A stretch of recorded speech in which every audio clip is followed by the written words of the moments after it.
I'm pleased to say we're joined now by Bridget Phillipson, the Secretary of State for Education. Bridget Phillipson, thank you very much for being with us, and good morning to you. Good morning. So, look, students across the country are going to hold pro-Palestinian protests today. Do you support them?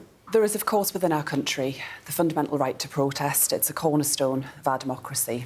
But my message is that as we remember the awful atrocities that took place 2 years ago on October the 7th, I would just encourage those considering taking part in protests to pause, to reflect and to understand the deep sense of loss that many people in our country will be experiencing today, not least given the appalling attacks we saw in Manchester last week. So my message is that whilst you might have the right to protest, I would urge people to show some humanity, to show some respect and to understand the deep sense of grief and loss that many Jewish people in our country will be experiencing today. Secretary of State, that is your message. The Prime Minister has the same message, as does the Home Secretary.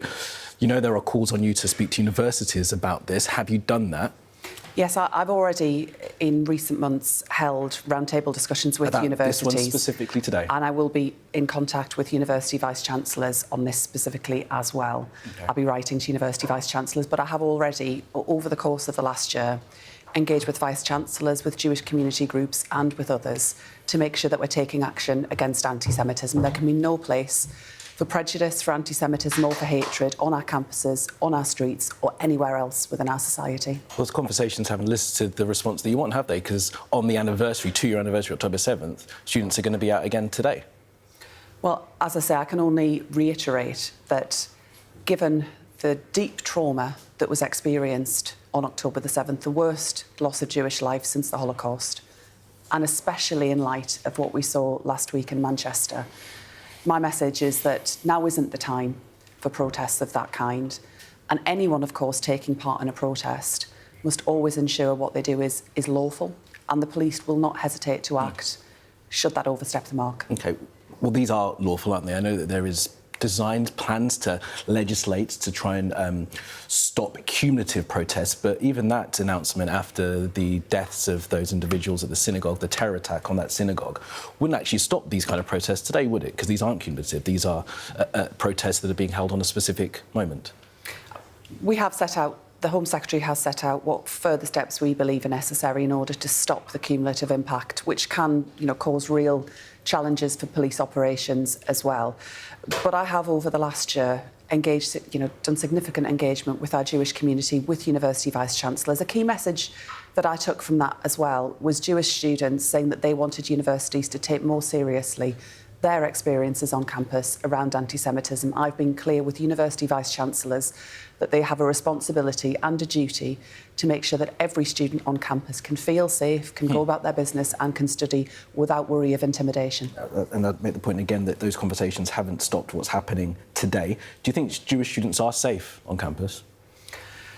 I think when you look at the increase that we've seen in anti-Semitic reports, hate crime reports on campus and elsewhere, I think that sends a very clear message to all of us that there is much more that we need to do to tackle anti-Semitism in our society. And I've heard directly from Jewish students about the impact that this has been having, and that's why it is essential that universities do more and act to protect students. But today, students will be going to campus today and seeing these protests. Do you think they're safe today?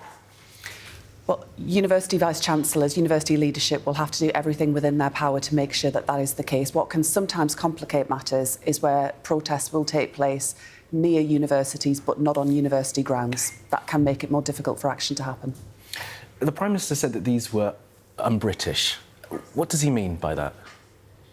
He means that as a country we've always had a sense of respect, responsibility for one another and seeking to understand the deep grief that many people in our country, many Jewish people in our country will be experiencing as we remember those who lost their lives in the atrocities of October the 7th, but also following the appalling attack we saw on a synagogue and the loss of life last week. I think the way that we do things in this country is that whilst we have a right to protest, we understand our responsibilities to one another and our responsibilities to demonstrate empathy, compassion and respect, given the grief that many, many people in our country will today be experiencing. So you should say, can't that be seen through another lens? What about the empathy for the more than 60,000 people who've died in Gaza? The UN have called what's going on there a genocide. What could be more British than standing up for an oppressed people? I see, as everyone else does, the appalling loss of life in Gaza, the impact that this has on children, the essential need to get in more aid, and that is what we as a government have been focused on. Seeing an end to the war, getting more aid in and securing the release of hostages.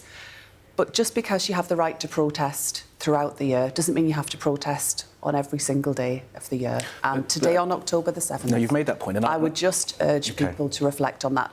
It is not a question of whether we can understand how people will be feeling on October the 7th. And we can, at the same time, ensure that we take more action, as we are as a government, to get in more aid and to respond to the appalling scenes that we see every single day and the suffering of people in Gaza. And we have, of course, as a government, recognised the Palestinian state as a means to part of that process towards a two-state solution. Yeah, no, I hear that, but as you'll know, this can be seen through another prism, can't it? And for those who feel solidarity with the people of Gaza, who've seen their homeland completely decimated, seen 60,000 people at least killed, they see that moment as the war began as a moment to pay tribute and to remember those who've lost their lives as well. And don't they have the right to do that? I share the sense of pain and the deep sense that many people will feel when they see those dreadful scenes on our television where children, innocent civilians, are suffering in Gaza and the urgent need to get aid in. But I would just say that what happened on October the 7th was a terrorist organisation in the shape of Hamas that can have no future in the Palestinian state, and that has been recognised by the Arab League, and we've been clear about that too. We saw a terrorist attack that saw the most significant loss of Jewish life since the Holocaust, with hostages who are still held. So as we remember that appalling day 2 years on, I would just ask people to pause and reflect. We can, of course, alongside that, push for more action in Gaza. That is exactly what we're doing as a government. I don't want to move you on because tomorrow is an important day for you. The deputy leader election opens. I think you're behind at the moment, are you, to Lucy Powell? Why is she doing so much better than you? What would make her a better leader than you in terms of people's opinion? Well, no one's cast a vote yet, and the voting will commence from tomorrow, but ballots will drop for Labour Party members. I'm standing to be deputy leader of our party, to unite our party, to beat reform, to take the fight to them. But what I will also bring is I'll be a campaigning voice at the cabinet table for members, for our movement, to get things done and, to push on more of the brilliant things that Labour members want to see, especially around tackling child poverty. That will be my #1 priority as Labour's deputy leader. I've already led the work on expanding free school meals to 500,000 more children, our new free breakfast clubs, the huge rollout of government-funded childcare that will make a massive difference. But there is more to do, and that's why I'm seeking a mandate from our members to do more. I wonder if being around the cabinet table is actually going against you. I mean, you said recently that the 2-benefit cap was devastating.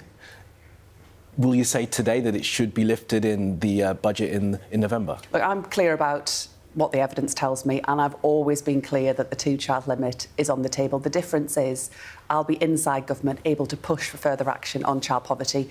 And what I've consistently said is that I can guarantee that by the end of the Parliament, there'll be fewer children in our country in poverty than at the start. It is deeply personal to me.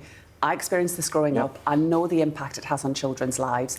And the moral mission of my party, the Labour Party, has always been to tackle child poverty. That is the commitment that I give to members, but where I've got a track record of getting things done and making change happen. OK. Talk to us about this incentive for teacher training to get more teachers into the classroom and get them paid better. Well, we know the biggest way that you can make an impact to children's learning and their life chances in the classroom is through having brilliant teachers stood at the front of the class. That's why I'm delighted we have made such big progress over the course of the last year with more teachers, 2,300 more teachers in our classrooms, alongside much more work that we've done around retaining more of our brilliant and experienced staff. We all know the teacher. We can all remember the teacher that changed our life. And what I'm announcing today is more financial support to ensure that in some of those key priority subjects, like maths, computing, we've got fantastic teachers. We've actually seen big increases over the last year and people coming forward, but this is about making sure that teaching is a really attractive place for people to come and for people to stay. We've achieved a lot so far as a government, but this is a further step towards 6,500 more teachers over the course of this Parliament. More work to be done. You've got a few more years left to get to that milestone. Bridget Phillipson, thank you so much for being with us this morning. Good morning to you. All right.